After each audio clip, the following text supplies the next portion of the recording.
All right, imagine this. It's been 10 agonizing years. Not 10 minutes, not 10 days, but a full-blown decade of blood, sweat, and Greek melodrama outside the mighty walls of Troy. The Greeks, tired of the endless siege, had grown as restless as a hangry frat boy at finals week. They'd been hanging around Troy like that annoying neighbor who never gets the hint to leave, even after you've served them every kind of passive-aggressive invitation known to mankind.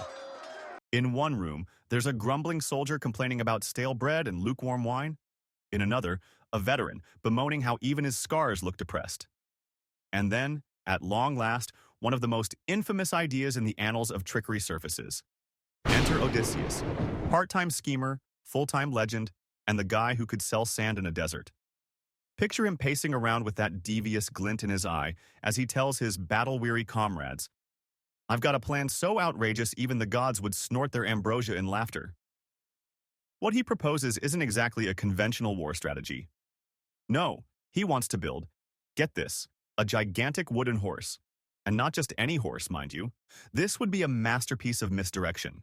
A colossal sculpture of splintered wood that looked like it had been assembled by someone who'd skimmed the instructions on how to outsmart your foe for dummies. So the Greeks, who had been bemoaning the futility of a decade-long stalemate, decide that their answer is neither sharper sword nor mightier shield, but carpentry. Like a group of over-caffeinated DIY enthusiasts on a mission, they set to work. Imagine them slapping together beams and planks with more gusto than a toddler on a sugar high, hammering away while secretly chuckling over the absurdity of the entire endeavor. Their ultimate product wasn't a sleek war machine. It was a behemoth of wood that, if built today, might pass for a piece of avant-garde modern art that leaves you wondering if it's genius or just a giant mistake. And sure enough, as they carved every notch and splintered every edge, the sheer irony of their plan was not lost on anyone. "We're about to pull off the biggest practical joke since someone tried to sell ice to an Eskimo," one soldier joked, his voice half mocking, half sincere. Back in Troy, things were hardly any better on the decision-making front. The Trojan leaders, imagine them as the ancient world's equivalent of overly optimistic marketing execs, looked at this wooden horse with a mix of awe and complete idiocy.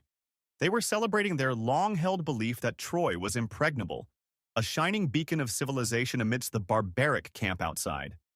Now, after a decade of conflict, they'd been served a gift that looked like it could only be from the gods.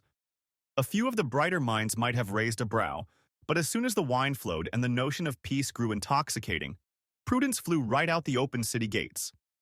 It's a divine present, a sign that the gods are finally calling a truce, they argued between slurred toasts and hearty guffaws. Little did they know that their gullibility was about to get them annihilated in the most spectacular fashion.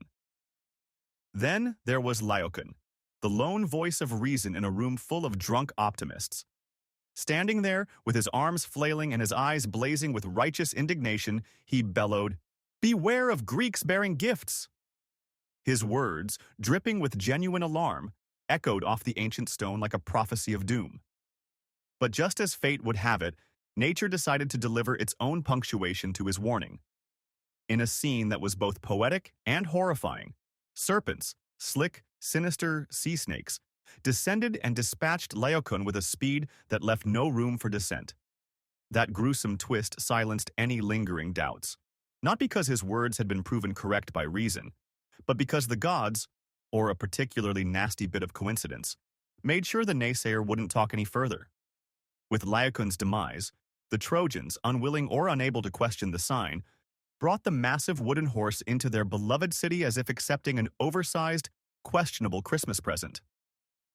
And so began the grand finale of this tragicomic saga. Hidden inside the horse was not a single secret compartment, but a veritable battalion of Greek soldiers waiting in the dark with enough pent-up rage to light the entire Aegean Sea on fire.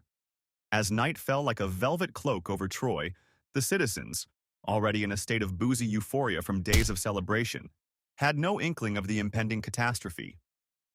The Trojan guards, likely nursing hangovers and debating the merits of last night's revelries, were blissfully unaware of the sinister plan unfolding within the wooden beast that now occupied their city square. Like a dark, twisted version of a surprise party, the Greeks emerged from every crevice of the hollow horse one by one, moving with the stealth of cats on a mission, if those cats were also adept at ancients. The impact was as swift as it was savage. In the pitch black of night, the Greek warriors crept out, their weapons gleaming dully in the moonlight. One by one, they took down the few remaining sentries who were too busy trying to remember if they even had a spear. Then, with the inside of the city now vulnerable like an open invitation to disaster, the rest of the Greek army, who had conveniently pretended to retreat earlier, returned. They stormed the gates with the kind of furious determination that could only come from years of frustration, a desire to reclaim honor, and the sheer joy of orchestrating the ultimate prank. As chaos erupted, the once proud city of Troy transformed into a theater of absurdity and mayhem. Screams, clashes, and the occasional ironic chuckle filled the air. Trojans, now abruptly woken from their drunken stupor, scrambled around like startled chickens, trying to fend off a tactic so unbelievably devious that it defied all common sense. Yet within the bedlam, the Greeks carved a path through the city's defenders with a sense of dark satisfaction, their every act a blend of ruthless efficiency and mischievous glee. It was as if, for that one brief night, history itself was playing a cosmic joke on everyone involved, each sword stroke and each clashing helmet punctuating the absurdity of it all. Even as the Greeks surged forward, their triumph was underscored by a lingering irony.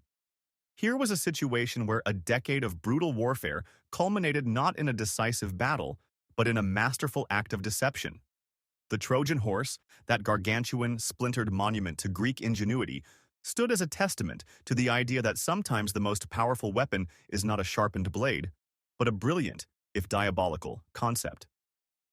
The city's downfall wasn't wrought by overwhelming might alone, but by a cunning plan so ludicrous it might as well have been plucked from the mind of a mad genius.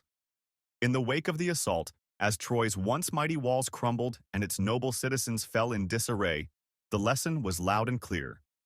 When you're faced with an enemy who has hounded you for 10 relentless years, sometimes the only solution is to think outside the proverbial box.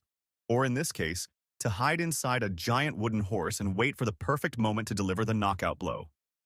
The Trojans, consumed by their own hubris and the intoxicating glow of false hope, had unwittingly invited doom right through their front door. And so, as the embers of Troy's grand downfall smoldered under a star-studded sky, one couldn't help but laugh bitterly at the sheer absurdity of it all. The Greeks, armed with nothing more than sweat, splinters, and a wicked sense of humor, had turned an age-old conflict into a farce of epic proportions. Their ingenious trick, a dazzling blend of artful misdirection and cold-blooded strategy, would be whispered about for centuries to come, a cautionary tale reminding all who hear it that the line between brilliance and madness is, indeed, alarmingly thin.